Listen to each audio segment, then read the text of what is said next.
So the President of the United States making an announcement, he's going to build 25 ships, 30,000 tons, going to be equipped with hypersonics, and it's not going to take 10 years. China comes in, it's the reason for concern. They have between 300 and 405 ships. We cop out between 275 and 296. I believe we have 68 submarines. China's got 73. I don't know how they surpassed us, but we're going to have 12 to 15 more. The question is, Joey, how soon can you get it done? Because we had to revitalize our shipyards. That's why we brought in the Japanese deal. So the acquisition process, which Pete Hegseth, the Secretary of War, talked about this, is very convoluted. It's one of the main pork spending problems. There's preferential points where you can develop a lesser product at a higher price but still get picked up. There's a lot of problems there that they need to work on at the Pentagon. But he said, I mean, President Trump, he inferred that less than 10 years. He said we don't want to take 10 years or 15 years, we want it quicker. And we're working on ships that aren't really ships, that are underwater drone boats that do a lot of things, carry people, carry bombs and bullets, can be offensive as well as defensive.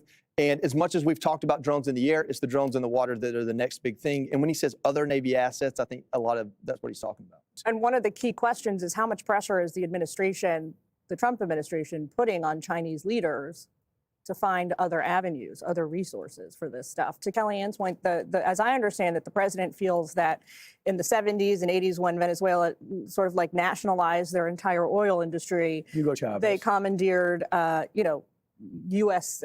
Oil infrastructure that was there. What I don't understand is the president keeps saying last week and this week that America wants it back, but we're also not pursuing regime change. There is no way to, quote unquote, get that back with Maduro in power. The other thing I would like to ask the president is why we don't just take Maduro out, and then we don't have to fight this whole war, and then we don't have to worry about. I mean, just kill him, capture him, bring him back. Have him taken elsewhere. I was saying in the commercial break that Belarus's government has made an offer to give him safe haven if he wants to flee.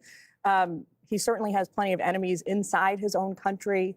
I wonder how much pressure is being borne on him right now internally and how much longer he's actually going to last. I have not been to Belarus. Well, I think there just needs to be more clarity as to what's actually going on here. You're getting conflicting messages. Some days it's a war. Some days we're going for a regime change. Some days we're just, taking out drug smugglers who are bringing cocaine and usually going in the wrong direction. Like that double tap strike, that boat was headed to Suriname, was not coming to the U.S. So we need clarity on that. And you have Rand Paul out there asking for that, and Lindsey Graham. Lindsey Graham is excited about this, which indicates to me that regime change and war is coming, because that's what really gets Lindsey Graham all hot and bothered. It just needs for national security. Yeah, but I also want to point out, in defense of Democrats, we are not saying we love drug smugglers or we're on the side of Maduro. Here you have no. Well, then go and listen to Roger Wicker or Mike Turner or Rand Paul, who are Republicans themselves. Mike Turner's gone so far as to say, are we just killing random people here? I mean, Admiral Bradley testified behind closed doors. We'll see if we get the rest of the video being publicly released. We need to hear from Admiral Halsey as to what happened, what kind of orders are being sent out, because if there are people who are clinging to pieces of wood in the middle of the sea and don't have drugs on them and don't have phones that they're calling their friends to come and get them, we are violating U.S. code and international code as to how we're treating these people. Welcome back, guys. When I watched this discussion with Kellyanne Conway, the first thing that stood out to me was how big and serious the picture is that they are trying to paint. This is not just about one country or one political argument. They are connecting Venezuela, drugs, China, oil, and American power all into one story. I want to react to this in a simple and honest way without complicated words.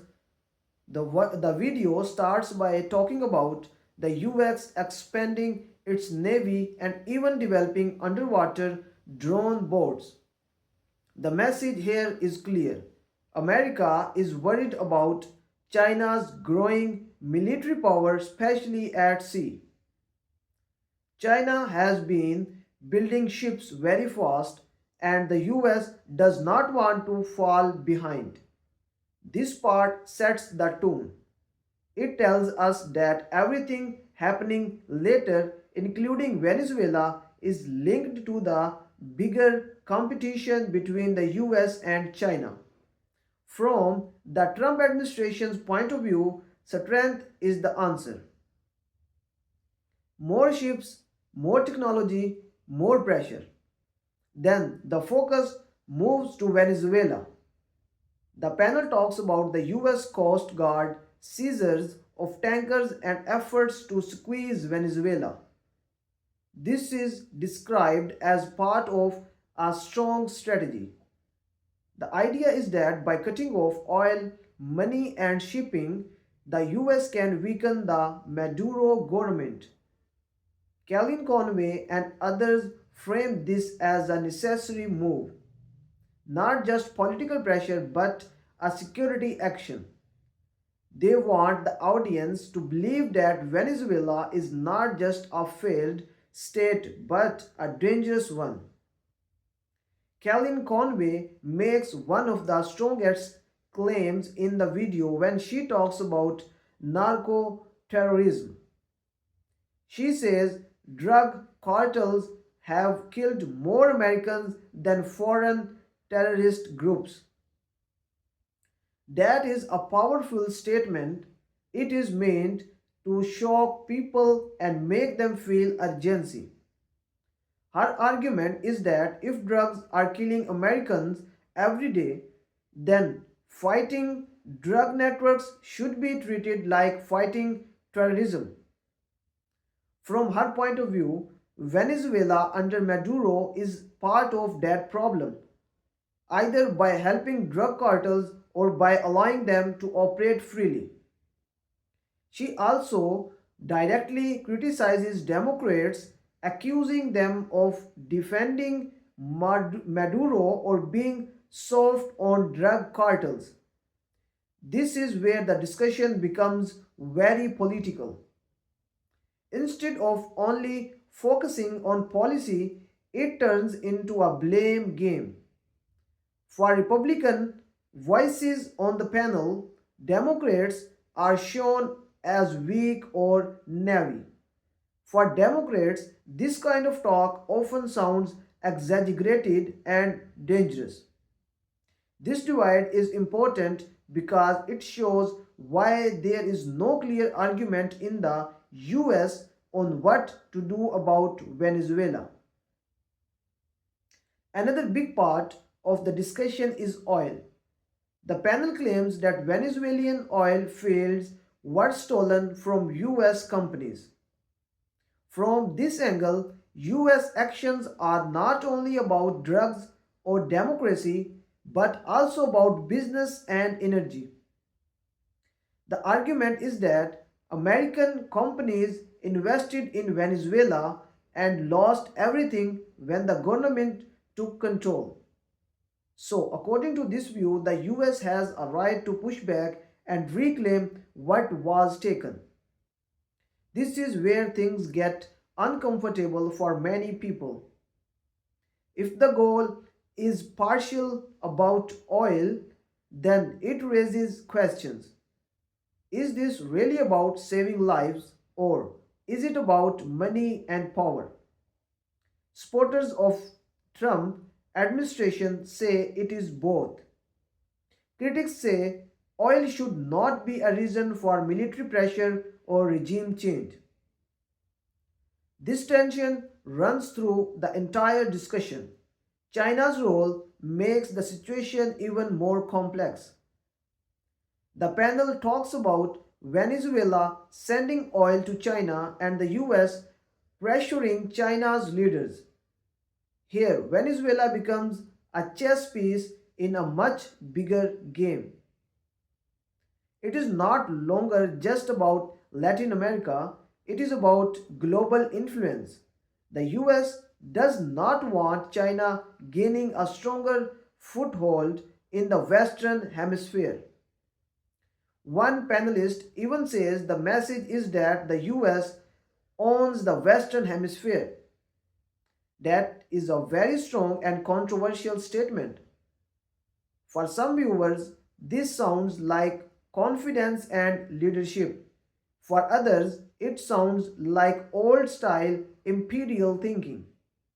The idea that one country can own an entire region makes many people uncomfortable, especially in a world that claims to respect sovereignty and international law. The debate then turns to regime change. Some voices ask a simple question. If Maduro is the problem, why not just remove him? This sounds simple, but history shows it is never simple. Regime change often leads to chaos, violence, and long term instability. Iraq and Libya are examples many people remember. That is why other panelists push back and ask for clarity. What is the real goal? Sanctions, pressure, military action, or something else?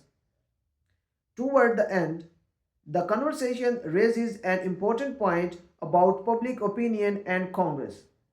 Many Americans do not want another foreign conflict. They are tired of endless wars.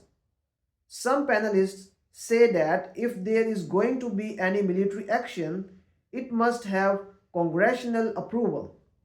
This is a reminder that even if the administration has strong views, it cannot act alone without public and political support. My reaction to all of this is mixed. On one hand, drug trafficking is a real problem and it does kill thousands of Americans. Ignoring that would be irresponsible. On the other hand, mixing drugs, oil, China, and regime change into one strategy feels risky. It can easily lead to overreach beyond the original goal. Venezuela is suffering and its people are caught in the middle of global power games. Any policy that forgets the human cost is incomplete. Strong words and tough action may sound convincing on TV, but the real world consequences last much longer. In the end, the big question is how is tougher or who sounds more patriotic. The real question is whether these actions will actually make Americans safer and Venezuelans freer, or if they will just create another long crisis with no clear ending. Thanks for watching my video. I will see you in the next video.